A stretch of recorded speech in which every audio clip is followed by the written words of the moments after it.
Hello there, good evening. Welcome to Look North, our top story tonight. Tackling the language barrier that prevents women from South Asian communities from speaking out about domestic abuse. The stigma will remain for as long as we don't talk about these issues openly. We visit a charity trying to support victims of abuse. Also tonight, we meet the teen who's campaigning for financial education to be compulsory in schools. One family could be set for a fortune after finding out their copy of a Harry Potter book is a rare first edition. And we're live in Leeds for Farsley's first ever giant lantern parade. Well, it was a lovely sunset just a couple of hours ago here in Leeds, but with clear skies, that means one thing, a decent frost tonight. But what about tomorrow and into the weekend? Join me for that forecast.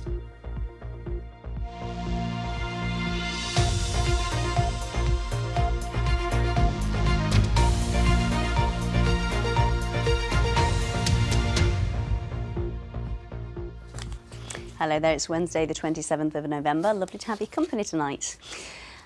Yorkshire and the Humber have got the highest recorded rates of domestic abuse in the country, according to the latest government data.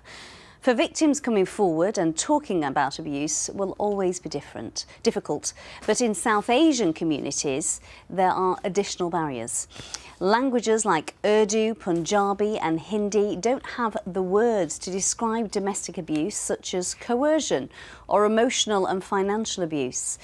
Well, campaigners are now calling for more support to help survivors come forward. Arzu Dutta reports. When I was coming here, I thought I was going to a modern world, an advanced society. I'm going to be able to wear what I want to wear. I'm going to be able to study. I'm going to be able to go and work and be my own person. The domestic violence started with my in-laws, and then it moved to my husband as well. Simran isn't her real name, but the story she tells is real. She chose to be anonymous so that she could speak freely about her experience with domestic violence. Growing up, Simran wasn't taught about abusive relationships. The words for that weren't there in her main language, Punjabi. I saw domestic violence being my father beating my mother up, and I was like, at least I'm not getting beaten up. So I felt like I was a lucky one or in a better position. I thought, I can go out and work, even though they were sending me out to earn money and give it to them, so it wasn't a freedom to go and do what I wanted to do. Nahak, hello, can I help you? Zlaka started Apna Haq 30 years ago to help educate women like Simran about the many aspects of domestic violence. When I say domestic violence, that covers emotional, physical, sexual and economic violence. I suppose the stigma will remain for as long as we don't talk about these issues openly. Stigma. The charity runs a course called Azadi, which means freedom. It gives these women the vocabulary for domestic violence in their mother tongue, Hindi, Urdu and Punjabi. All the women I spoke to chose not to be identified to protect themselves from further abuse. If we hit someone and if we have any injury, it can be better after some days. But if we hurt someone emotionally, it can't be. The impact is long-lasting. मुझे पहले आदत नहीं थी किसी से भी अपनी बात करना, क्योंकि शुरू से ही हमें डराया गया अपने घर की बात किसी से न करो। अभी भी डर लगता है कि ये बात निकल गई तो क्या होगा। You came and saw a classroom of, say, I don't know, 12 women who are now talking about these issues. So they, when they go back into their communities, they will talk to other women. And to be South Asian doesn't mean to say that we have to have a culture which is about being emotionally abusive. Okay, so can anybody read what I've wrote? These women are at the end of their 10-week course. They hope that what they've learned will stop the cycle of violence for the next generation. Arzu Dutta, BBC Look North, Rotherham. Well, earlier I spoke to Professor Parveen Ali, a professor in gender-based violence at the University of Sheffield. I began by asking what the barriers are when speaking up about domestic abuse within South Asian communities. When it comes to language used about abuse, is that people may not have the right kind of phrasing or the right kind of explanation as to what they're experiencing. The language which professionals use and the language that people themselves would use could be difficult and different from each other. And I think how people define abuse or what they see abuse could be different. So, for example, coercive control, professionals may have certain sort of expectations as to this is what coercive control looks like, but some of the elements people may not see as abusive in the context of South Asian culture. So I think it's that mismatch of the expectations. Can you just explain this concept of shame and how it holds people back from speaking up about their abuse? The concept of shame is very important, and I think it is about when more sort of when people think that they're responsible for the family and how people perceive individual and families, and therefore it hinders them from speaking up or sharing what they're experiencing because they do not want the repercussions on sort of their family members or on their children, for example, and themselves as well, so that people see you as someone who is being abused, or your family is something or a place where abuse is happening. What needs to happen so people feel that they can speak freely about it and not suffer in silence? I think more awareness about what services are available, more awareness campaign about, to help people speak about, to help people to understand what is abuse. Community engagement related aspects would also be good, and dealing with misconception that what's going to happen if you have disclosed abuse to somebody and how that's going to have an impact on the individual themselves or their children. I think that's the biggest worry that many women who are experiencing abuse they have, because they think if they're going to disclose abuse, their children would be taken away and they would themselves be affected by the response. Professor Parveen Ali, thank you for your time. You are watching Wednesday's Look North, still to come on tonight's programme. Yep, tonight in Sheffield, the talk is not just about those great wins last night for United and Wednesday, but also the World Boxing Cup finals here at the EIS. We've just watched Korea against Germany, and there's more besides coming up.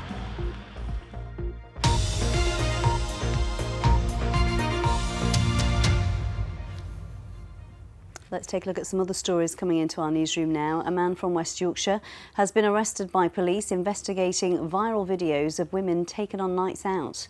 Police released this footage showing the arrest of the 27-year-old from Bradford. He was arrested on suspicion of stalking and harassment and is being questioned by police. Police launched an investigation following reports of women being followed, filmed and harassed in Manchester city centre. The parents of a man from Sheffield who took his own life whilst addicted to gambling have described a change in the law as a huge step forwards. 24-year-old Jack Ritchie died in 2017 following years battling an addiction to slot machines. The new rules would limit the amount people can bet on a single online spin to £5 for those over 25 and £2 for 18 to 24-year-olds. There's a lot of us that have been campaigning for a long time about this, and it does feel like this new government has really listened and they've acted. A big difference is that when Jack died, there was just one NHS clinic. There are now 15, but at the moment those are funded through the NHS budget. This will change that, and so that will now be funded through this statutory levy, and that's a big change. Bathing water quality along the east coast has declined in some spots. Scarborough's South Bay remains poor, while the North Bay has gone from good to sufficient.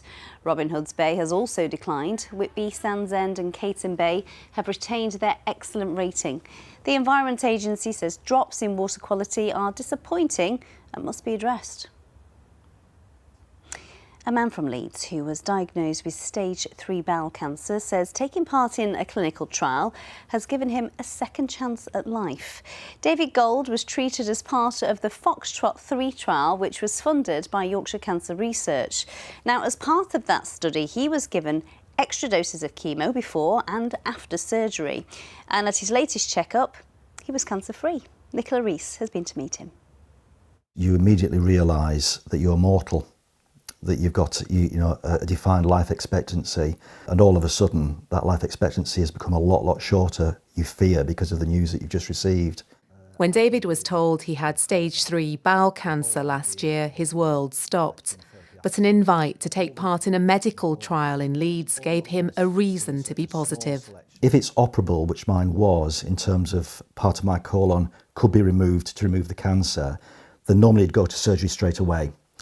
Under the trial, what they did was give me chemotherapy before surgery, quite intense, to see if that could reduce the tumour and make surgery less invasive. The side effects of the extra chemotherapy caused severe sickness, and there was no guarantee it would work.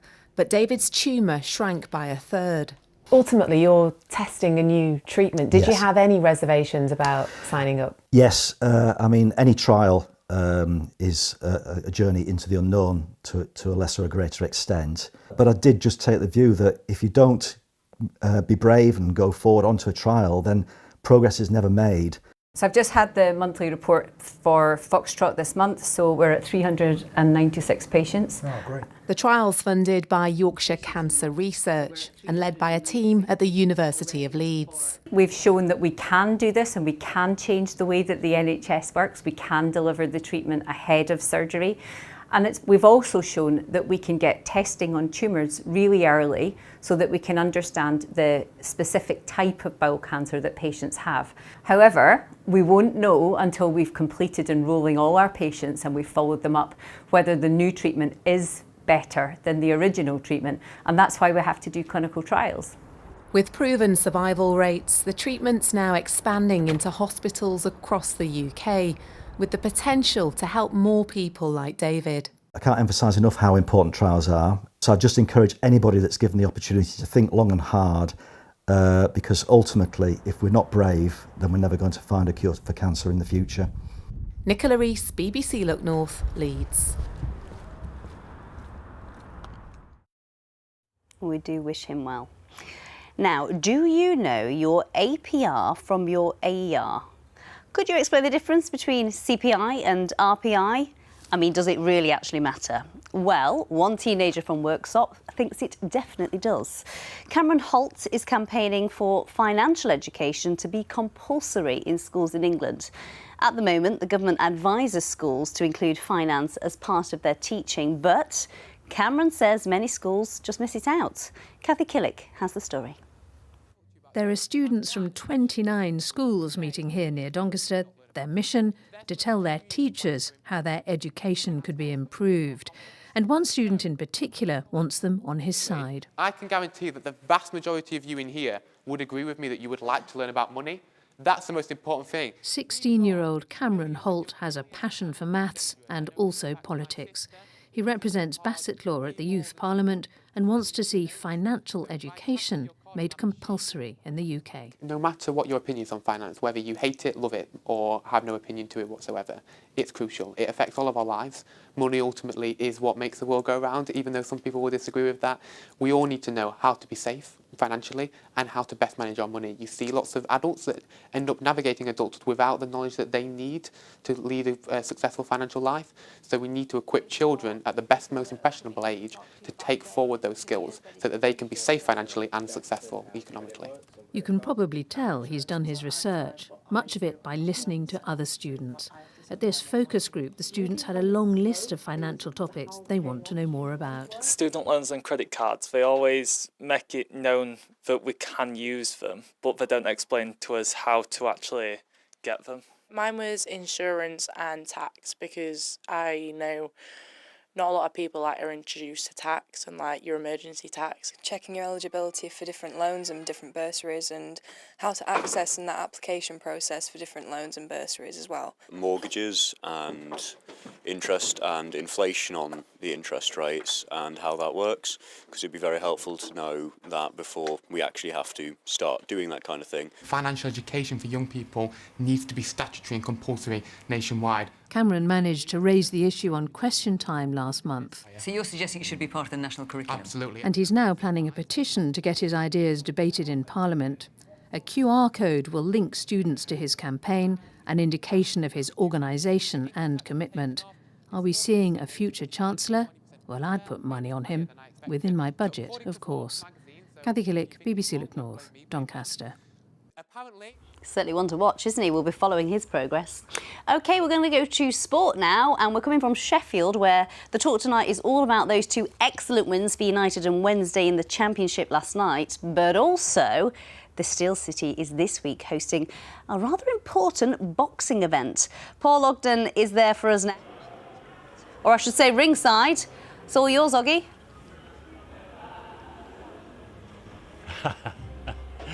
Not quite ringside, Amy. I'm too chicken for that, honestly, because there's some real battles going on here tonight. And this is only the up-and-comers from World Amateur Boxing. This is the World Boxing Cup Finals, which is hosted yet again by the city of Sheffield. GB Boxing has its headquarters here. And yet again, in a different way, the city of Sheffield has brought the world to Yorkshire. One of the people right behind that is CEO of GB Boxing, Matt Holt. Thanks for having us here tonight, Matt. Pleasure, Paul. And what a responsibility it is on your shoulders, by the way, to have all these up-and-comers and their entourages in Sheffield to put on their boxing show. Oh, well, it's a real privilege for us to be able to host this event, Paul. Absolutely fantastic. We've got some world-class talent on display from all corners of the world. We've got boxers from Japan, Chinese Taipei, China on one side, Brazil, United States on the other, and of course we've got 13 boxers from Great Britain looking to showcase their skills so that they can start making their claim to be the #1 boxer in the frame for selection in Los Angeles. Now that part answers my question, Matt, because I'm wondering what the relevance is. A lot of people are wondering immediately whether it's all about the next Dalton Smith, ideally from Sheffield, or the next Anthony Joshua for that matter. Is it all about Olympic pathways for all the nations competing here? Yeah, I think so. We're looking to secure boxing on the LA programme for 2028. So every 4 years at GB Boxing we have to replenish our squads because a lot of the team turn professional at the end of each 4-year cycle, and I think this is true for increasingly for nations across the world. Everybody's looking to blood their talent at an early stage of the cycle, and it's all about getting that development, getting that opportunity and getting that experience that's going to place them well for 25, 26 when it comes to being selected for qualification tournaments for the next Olympic Games. Even now, on day 1 of 4, Matt, I'm wondering whether we're seeing one of the next big names in British boxing. Are you obliged to supply that kind of athlete, male and female, for the immediate future? Yeah, we only want to work with the best. So we work with our partners in England, Scotland and Wales. We look at the pool of talent, and what we're really looking for is the kind of the rough diamonds, which Rob McCracken and our coaching team will then polish so that they can turn them into Olympic champions. That's absolutely what it's all about. This is the pinnacle of the sport. We've got some great talent on display, and to answer your question, yeah, it's very, very likely that some of the boxers that are on display here will be on the podium come LA 28. Great. Keep up the good work, Matt. Thanks for having us here on BBC Look North tonight. And the boxing continues, by the way, over the next 4 days with finals day on Saturday. Let's just have a look at the football from last night, because Sheffield United have reclaimed top spot in the Championship for now after a very comfortable 3-0 win over Oxford United. That makes it 11 wins out of 17 in the Championship so far for the Blades. They could be knocked back off by Leeds United tonight because Leeds play at home to Luton. But for the Blades last night, it was Callum O'Hare and Tyrese Campbell who set the Blades on the way with the early goals, and then came a third from Jezerin Raksaki to finish the job off and send people home from the lane very happy. However, you'll be the first to tell me that there is another team in Sheffield, and it was a great night for Wednesday as well. A really powerful 2-0 win away at Hull City. We can see the key action from that last night right now. Josh Windus' penalty to set Wednesday on the way was the Wednesday's first for 18 months, believe it or not. They left it a bit late until they made absolutely sure at 2-0 from Michael Smith, but Wednesday with that win are now in the top half of the Championship, sitting 12th in the table. And we can have a quick look at League One last night, where two of our local rivals played as well. Huddersfield Town, they came back from Leyton Orient with a 2-0 win. Barnsley needed a second half equaliser to secure a 2-2 draw at home to Reading. both very significant results. The Reds needing Josh Earl's equaliser in the second half to make it 2-2. As for the Terriers, well, Huddersfield Town left it late to make 3 points certain. It was Callum Marshall who charged the goalkeeper's clearance down for that crucial Terriers' second goal. And that leaves Huddersfield Town 5th, Barnsley 6th in the table. That race for the playoffs developing nicely, and so is the World Boxing Cup Finals here. This was day one, finals day on Saturday. Look at ctickets.com for your tickets for the rest of the week. I'm sure you'd enjoy it, Amy, if you fancy coming down. I'm sure I would, you know. Thanks for that, Oggy. I'd also enjoy this. Have you read it? The magical tale of how a Harry Potter book bought by a family in Derbyshire for little more than a tenner nearly 30 years ago is now valued at up to 50 grand. Can you believe it? Now, there is no wizardry involved at all in this story. In fact, when Christine McClough bought the novel for her son, she got no idea that decades later it would be worth a small fortune. We sent our very own Muggle, Emily Anderson, to find out much more.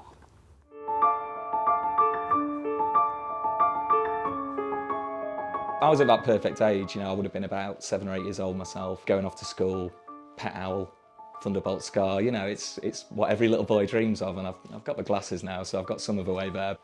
I think we're going to be millionaires, Mum. Adam McCulloch's got the full Harry Potter series, but there's one in his collection that's extra special. It was actually my mum, my sister, during lockdown, went back through the book and started kind of reading through the details, a little bit like lottery numbers, going, oh wow, there's a misprint on this page, there's a detail on this side of the book. And once we got it verified, yeah, it's a bit of a, yeah, pinch yourself moment. And that book was bought on a family holiday in 1997. Adam really loved the book, and it started off this sort of fascination, as so many children all over the world now. What the family didn't realise at the time was that it was from the original print run of Harry Potter and the Philosopher's Stone. The most important thing is on the back of the title page it has a number line, and that must go from 10 down to 1. And crucially, it needs to be published no later than 1997. You've got one wand at the start and at the end of the list, so it appears twice. Also on the back cover there's a misspelling of philosophers. And something else that changes, wizardry and witchcraft becomes witchcraft and wizardry. It has to have all of those points to be a true first printing of Harry Potter and the Philosopher's Stone. Adam's books now being offered in the world's first dedicated Harry Potter auction, which ends tonight. Emily Anderson, BBC Look North. Everyone is now scrambling to find the Harry Potter collection to see if they've got a first edition. Do let us know if you've got one. Look at these, aren't they absolutely glorious? The streets of Farsley and Leeds have been positively lit up tonight with the first ever giant lantern parade. Locals have spent months making the spectacular paper lanterns, and they'll be walking them through the village as a warm-up for their annual Christmas light switch on. Abigiola caught a glimpse of all the action. This is it. This is Farsley's first ever lantern parade. The whole community have come together for this, and they've been working on it for months. A little bit earlier, I caught up with the team behind it all. We wanted to enhance a much loved event in Farsley that happens every year, and then this year we wanted to celebrate the community and the creativity, and to be inclusive as well, so to involve everybody in it. And you've had loads of people who've come down and been involved? Yeah, about 300 participants across the community, so school groups, brownies, guides, everybody really. Lots of volunteers as well, adults at the weekend that have been here busy making everything. So the theme of the parade's urban wildlife, and also promotes sustainability. That's why I've done a lot of work with scrap to use like all the recycled materials that they have on offer for us. They're lit with fairy lights. We've just gone around, some of them, the fairy lights have stopped working. So we've just been going around frantically trying to, we light them inside with string lights. So we've just gone around frantically trying to fix them all so they work. I've made some of these, and what we did was we'd get like the head mask thing and get bits of scrap paper and glue them onto the head mask thing. And I've also designed a few T-shirts, which are being sold outside Grumpy's right now, I think. And yeah, that's what I've done. And what was it like? Did you enjoy it? Yes, I did, because I got to work with quite a few of my friends at Powerhouse, and yeah, just a great time all together. Thousands of people have turned out to watch this parade, and the lanterns are absolutely spectacular. Just look at that owl, that is amazing, and they've all been made by local people. Now the parade will finish shortly, and it'll be time for the Christmas lights to be turned on. And I wasn't feeling festive earlier, but I am now. Back to you. Oh, you're making me feel all festive as well, Abby. That looks absolutely gorgeous, doesn't it? How Have you got your Christmas tree up yet, Cos? I've not had time, I've been working. But this weekend I'm going to start the festivities. Right, it's 1st of December on Sunday, and it's the first day of winter, so get it up. Right, Bolton Abbey, isn't that beautiful? Upper Wharfdale, that was taken this morning as that weather front cleared. It didn't really bring much other than some rain for a time across South Yorkshire and the North Midlands. And I think we've got a second picture, if we're very lucky. There we are. Hebden Bridge back to normal with the sun out the canal. It's a wonderful picture looking down the canal there. Keep the pictures coming in. The addresses are on your screen right now. So tomorrow's very straightforward actually. Skies for much of our region will be looking like that. It looks like blue sky all the way, but you may wake up to a bit of patchy fog in the valley bottoms. Could take a few hours to clear. High pressure in charge. Friday looks fine. This weak weather front bringing a bit of rain Saturday night, but basically speaking it looks dry until rain moves in during Sunday afternoon and Sunday evening. Now there's the rain that affected some of us this morning. It cleared pretty quickly out into the North Sea. It's been followed by a few coastal showers, but many of us start the evening on a dry note, and temperatures are falling away quite sharply. So any coastal showers will die away. Watch out for ice if you've caught a shower in the last few hours. Elsewhere you can see an indication of a few fog patches and a widespread frost down to -4, -5 across parts of North Yorkshire. Tomorrow's high water times then Scarborough 1:55, Bridlington at 2:23. So any fog patches quite slow to clear, but I think for many parts of Yorkshire and the North Midlands, it's clear and sunny. It's a beautiful late autumn day. It's not winter yet, it's late autumn. Winter starts on Sunday. Just a hint that fog might thicken up again tomorrow evening. Temperatures around 4, so a cold day to come. Friday, Saturday, fine. Rain later on Sunday. More at 10:30, that's it. You are very premature with this tree malarkey. I have been this year, I do agree. What about your Christmas shopping? Don't be silly. You don't do it, do you? No. No. The rest of my case, that's it. Good night. Absolutely not.